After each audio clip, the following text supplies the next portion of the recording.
Hello, this is Elliot of TallNerdTV bringing you another episode of Box to Box Score. This week we're previewing Game Week 14 in the EFSA Premier and Championship Leagues.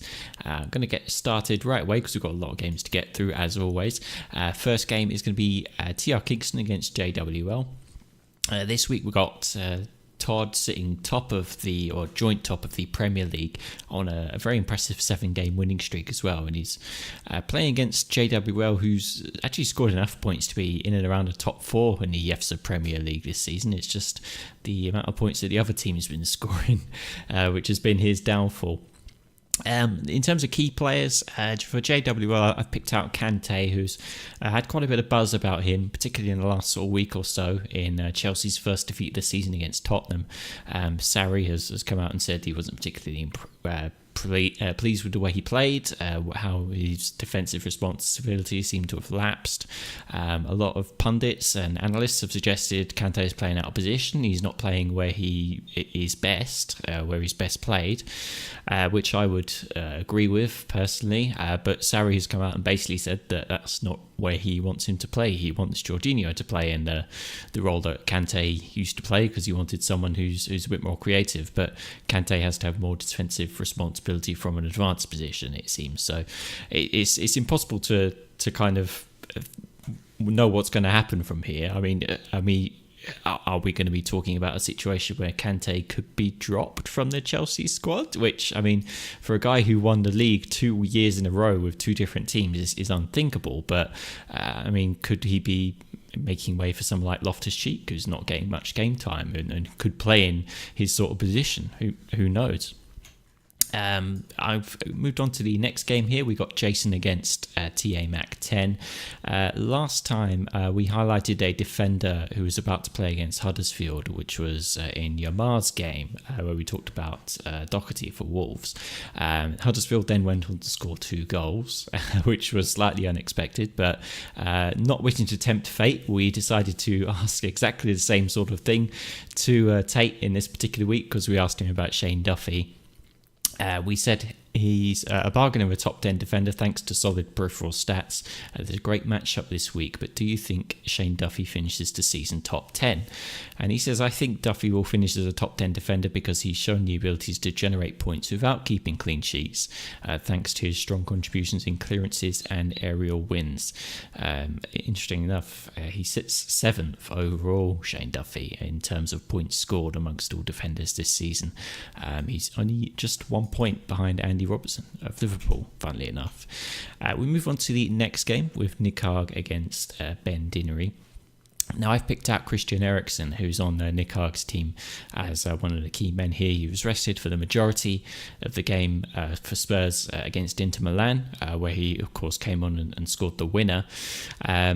Eriksen, he makes Tottenham tick. They're a better team when he's on form. And plus, you've got to look at Riyad Mahrez as well for Nikag and whether he'll get any minutes. It seems like the weekly question of who will Pep rotate this week.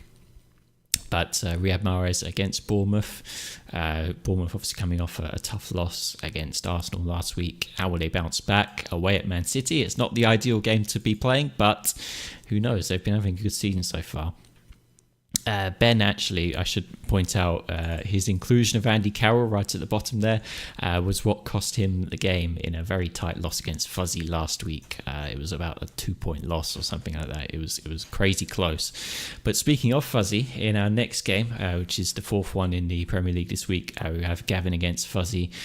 We asked Fuzzy about Spurs, and particularly Lloris, who of course he has in his team. We asked him, Tottenham are currently 3rd and have allowed the 3rd fewest goals. However, Lloris currently ranks 15th among EFSA goalkeepers. The biggest problem is he doesn't get many saves. Does their strong defence limit his fantasy potential? And Fuzzy replied, forgive me for contesting your stats, but Lloris has been fantastic. Keep in mind he's made 9 starts with Vorm and Gazaniga making 2 apiece. The trio have combined for 48 saves, not tops in the league, but that ties Matt Ryan, who's currently 3rd. And if you look at collective score for the position, I have the best goalkeeper in the game, in my opinion. Lloris currently averages a touch above 21 points per game, and that's coming off his worst score of the year in game week 13. No current starter averages more. Very happy with my goalkeeper situation.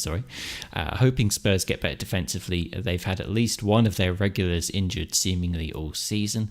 Either no Alderweireld or no Lloris, Vertonghen, Trippier or Sanchez. Hoping the 2019 portion of the season is even better. Lloris actually does have more points per game out of any other goalkeeper who's played at least 5 games this season. The only ones above him are guys who've only played 2 games, which is Fabry and Gazzaniga, I believe. It's one of Fulham's goalkeepers, and Gazzaniga, who of course also plays for Spurs. We move on to the last game in the Premier League for this week. I've picked out Sigurdsson because we asked Chris about him, Nostradamus, about his feelings on Sigurdsson. He scored last week against Cardiff, of course, and we asked him, no midfielder has more goals than Sigurdsson so far. Can he keep that pace all season? And he replied, I love Sigurdsson and the opportunities he's getting with this Everton squad. He's at a great and possibly sustainable rate for shots, and his accuracy isn't at a high level that you're expected to drop significantly. And the biggest thing to me is he is converting 50% of his on-target shots to goals. That is a bit unsustainable. I don't expect him to pace all midfielders, but I do see him setting a new career high for goals. His current high is 11 and finishing top 10, which is definitely sustainable if you ask me. It's a bit much to ask of him to pace all midfielders in terms of goals, particularly when in the midfielder category you've got players like Bernardo Silva and Riyad Mahrez and any other kind of top 6 asset who could quite easily go on a scoring streak. So that will put us onto the Premier League table here, which of course, as you can see, we've got a 2-way tie at the top, 10 wins each for Kingston and Gavin in this league. A 7-win streak, like I mentioned, for Todd in this game. So he's doing pretty well. So in the Championship, we have the first game here between FPL MNOP and RotoWire Andrew. On Andrew's side, you have to look at the topic of Gabriel Jesus and whether he's going to start getting more game time, particularly as the fixtures get a little bit more congested. You have to remember the last time he started the game for City was in the Champions League against Shakhtar Donetsk. Not the best opposition, of course, but he scored a hat-trick. So the eye for goal is still there. So if he starts getting minutes, then the potential is definitely there for some points for him. And into the second game here, we have for Hesh, we have Aaron Wan-Bissaka, who got his 4th clean sheet of the season against Manchester United last week. A bit of an upset result, really. A 0-0 against Manchester United at Old Trafford. But he's actually made more tackles than any other defender in the entire league this season, which is partly what's led to his excellent underlying numbers. And then in the next game, you have Zaha for CJ Redoon, who's had more shots inside the box than any other Crystal Palace player. And he's playing against a Burnley team who've given up the most shots in the league, although you have Joe Hart playing for Gary Owen, representing Burnley, who's made the most saves in the league still. He's only leading by 1 now against Fabianski, but he's still at the top in terms of saves made. So you get the feeling something kind of has to give there. So will the pressure kind of pay off if Palace get as many shots off inside the box or anywhere around the box as they might be allowed to against Burnley? Then it might be a question of how many they'll score as opposed to will they score. So we move on to the next game between Sports by Gotti and Tom Sunderland. A lot of interest from both sides in the Merseyside derby. You've still got Salah, who ranks, I believe, 2nd overall in terms of all forwards, in terms of points scored, playing for Gotti in this particular game. And of course scored a goal last week against Watford. Shaqiri could be an interesting one as well, just based on the fact that Liverpool were beaten by PSG in the middle of the week, and Shaqiri's done quite well for Liverpool so far. For signing from Stoke City, who relegated, he's done quite well and worth keeping an eye on for sure, particularly in the game against Everton.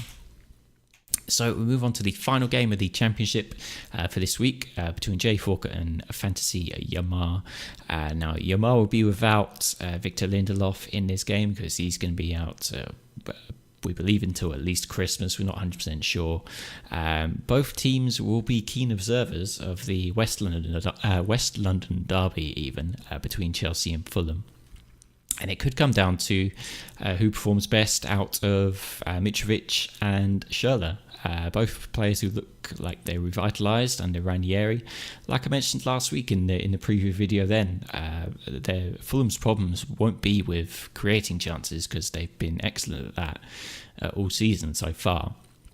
It's just tightening up defensively. And again, away at Chelsea, probably not the ideal game you want to be going into, especially off the back of a hard-fought win against Southampton. But if they are to be harder to beat under Ranieri, as some expect them to be, then this would be a pretty good time to show it. So we move on to the last thing here, which is the standings for the Championship. As we can see, Fancy Yamar on 11 wins. He's back up and running with 2 win streaks so far. Jay Falker on his coattails though with a 3 win streak. In fact, is that top versus second? Yes, it is. First versus second in the Championship this week. So definitely a decent game there. It could have plenty of implications on the standings as we go through the season. But I hope you guys enjoyed this video. That's going to wrap it up for this week. I will be back probably in midweek next week because it's a short turnaround between game week 14 and 15. So if I am, then I will see you then. If not, I'll see you next week. And I hope you enjoyed this, and I'll see you later. Bye-bye.